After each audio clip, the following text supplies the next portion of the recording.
जोधपुर में अपना European theme का घर देख रहे हो, आ जाओ। यह है आशापूर्णा एनआरआई 500 बीघा की township, main Jodhpur Pali highway के ऊपर है। अब चलिए अपन अंदर पूरी टाउनशिप का टूर करते हैं। मेरे साथ है हितेश भैया। हेलो, कैसे हो?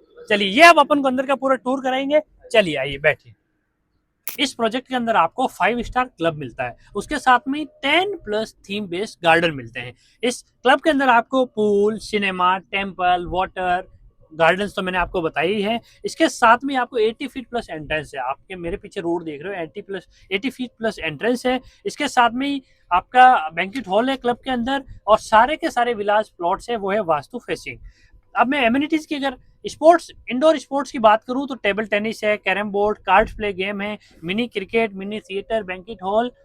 मैं तो थक जाऊंगा ना बताते बताते। 51 प्लस से ज्यादा एम्यूनिटीज है। चलिए अब मैं आपको घर के अंदर का टूर करा देता हूं। यह है आपकी पार्किंग, पूरी 2 व्हीलर 4 व्हीलर। इसके साथ में ही ये है आपका पूरा ओपन फैमिली टाइम, अपना एक लॉन, लॉन के साथ में है वाटर टैंक। अब हम एंटर करते हैं अपने घर के अंदर, विला के अंदर। यह है आपका लिविंग एरिया। लिविंग एरिया पूरा आप स्पेस आप देख सकते हो। साथ में ही ये पूरा आपका आ जाता है डाइनिंग एरिया। इसके साथ में ही सामने है आपका कॉमन वॉशरूम। कॉमन वॉशरूम के सामने है किचन। किचन है आपका विद चिमनी, कैबिनेट के साथ में मिल जाता है। बैक साइड में आ जाती है यूटिलिटी बालकनी, अभी बड़ी बालकनी का साइज है। सामने ही है अपना master bedroom. First master bedroom है। मास्टर बेडरूम आप पूरा लंबा साइज है, दिख रहा होगा आपको। उसके जस्ट सामने आ जाता है आपका सेकंड बेडरूम। सेकंड बेडरूम है, उसके साथ में ही अटैच वॉशरूम है उस साइड में, होटल साइड इस साइज में बना हुआ है। आप आ जाओ भैया कैमरामैन, वॉशरूम आप अंदर से दिखा दो। अब वॉशरूम से सीधा हम अपन बाहर निकलते हैं। सेकंड वॉशरूम बेडरूम था, और अब हम चलते हैं ऊपर विला की तरफ। चलिए अब ऊपर चलते हैं। ये अपना ऊपर का नॉर्मल एरिया आ जाता है घर के अंदर। इसके साथ में ही आपका एक बालकनी दिखा देता हूँ पहले, आपका टेरिस पूरा। अच्छा आइए देखिए, साइज देखिए, लुक एट द साइज। ये पूरा का पूरा सामने से साइज है। कैमरामैन भैया इधर आओ। अब आप सामने देख रहे हो, मतलब किस तरह का आपका टेरिस के ऊपर डिजाइन है। इवनिंग टाइम में छोटी पार्टी एंजॉय कर सकते हैं यहाँ पे। आप लाइटिंग वगैरह लगा के डेकोरेशन अपना कर दो। पीछे पूरा व्यूज देखो, आप एकदम सामने व्यूज देखोगे, सारे यूरोपियन स्टाइल में आपको विलास ही विला मिलेंगे। घर के अंदर भी तो चलना है। ये है आपका थर्ड बेडरूम, सामने ही है, 3 BHK का है। ये है आपका थर्ड बेडरूम। उसी के साथ में एक और ऊपर छत है आपकी। ये है टेरिस का एक छोटा सा पार्ट, यूटिलिटी के लिए इसको स्पेस में ले सकते हैं। ये है आपका अटैच वॉशरूम। वॉशरूम का एक बार कैमरामैन भैया अंदर से दिखा दो साइज। ये है आपका, है आपकी बालकनी। बालकनी के ऊपर का व्यूज दिखा देता हूं आपको। प्रॉपर बालकनी, सामने पूरी आपके टाउनशिप आ जाती है, सारे यूरोपियन विलास, सामने गार्डन का व्यू दिखेगा आपको। इसके अंदर ये ओवरऑल बैक साइड का व्यू देख सकते हैं। इस तरह की प्रॉपर अलग अलग कॉलोनीज बनने वाली है। थीम बेस्ड इसके अंदर गार्डन रहने वाले हैं। इसके साथ ही गेटेड सोसाइटी है, मेन पाली रोड के ऊपर है।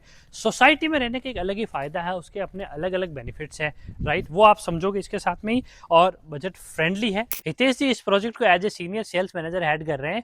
तो हितेश जी जरा बताइए, स्पोर्ट्स में इंडोर और आउटडोर में क्या क्या एमिनिटीज? स्पोर्ट्स में अपने पास है table tennis, carrom, card, chess, badminton, squash, mini theatre. उसके बाद में अगर मैं आउटडोर की बात करूं, आउटडोर में अगर आप सारे अगर बास्केटबॉल और स्केटिंग एरिया को अगर मैं काउंट करूं तो 30,000 स्क्वायर फीट एरिया के बाद में आउटडोर एरिया को अगर मैं काउंट करता हूं तब तो ये टोटल 90,000 स्क्वायर फीट एरिया बन जाता है। और ओके। इसके अंदर आपको स्विमिंग पूल भी मिल जाता है, मिनी थिएटर मिल जाता है, जिमनेजियम एरिया है, लैंडस्केप गार्डन है।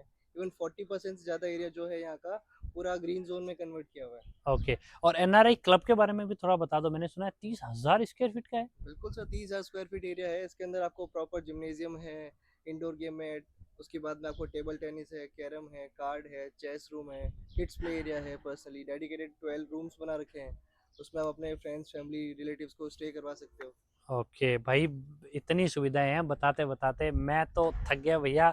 हितेश जी अभी बता रहे हैं इनके अलावा। हितेश जी ये बताइए, लोकेशन का क्या क्या एडवांटेज है? लोकेशन में सर अपना यहाँ पे मेन पाली हाईवे रोड पे जैसे आपने डी मार्ट देखा ही होगा, डी मार्ट से सिर्फ 3.5 किलोमीटर दूरी पे ही अपना आशापुर एनआई का मेन एंट्रेंस गेट दिख जाता है। राइट। ठीक है, जो कि प्योरली 200 फीट रोड पे आपको मिल जाएगा। और हम्म। इवन जीत इंजीनियरिंग कॉलेज की अगर मैं बात करूँ और जीत हॉस्पिटल की बात करूँ तो सिर्फ 700 मीटर की दूरी पर ही है अपना यहाँ से प्रोजेक्ट। ओके, तो यानी कि अगर कोई सिटी से थोड़ा सा पास में देख रहा है, पॉल्यूशन फ्री है। बिल्कुल सर। ओके, तो फैमिली जब यहाँ मूव होना शुरू हो चुकी है। बिल्कुल सर, फैमिलीज मूव होना स्टार्ट हो चुकी है। फर्स्ट फेज का हमने हैंड ओवर देना भी स्टार्ट कर चुके हैं। साइजेस की बात करूं तो 20x40, 30x60, 50x60 और 53x60 के अवेलेबल है। स्टार्टिंग प्राइस है मात्र 35 लाख रुपए। ज्यादा जानकारी के लिए आप इस नंबर पे कॉल करो, मैं साइट विजिट करा दूंगा। इसके अलावा हर बैंक से लोन मिल जाएगा आपको। मेन सरकारी और प्राइवेट दोनों बैंकों से लोन अवेलेबल है। इस लोकेशन ने ग्रोथ बहुत अच्छी दी है, पिछले सिर्फ 2 साल के अंदर 3 गुना का रिटर्न दे दिया है। रिको यहाँ पे ऑलरेडी शिफ्ट हो चुका है, जीत कॉलेज बड़ी बड़ी पास में है, दिल्ली मुंबई कॉरिडोर एक्सप्रेसवे यहाँ पे शिफ्ट हो चुका है। ऐसे और अमेजिंग लिस्टिंग के लिए चैनल को सब्सक्राइब कर दीजिए। बाकी आपको कोई डाउट है, क्वेश्चन या ऐसी और आप चाह रहे हो कोई ऐसे मैं प्रोजेक्ट लेके आऊं तो नीचे कमेंट में लिख दो, मैं आपकी हर क्वेश्चन का जवाब दे दूंगा। मिलते हैं अगले वीडियो में, तब तक के लिए धन्यवाद।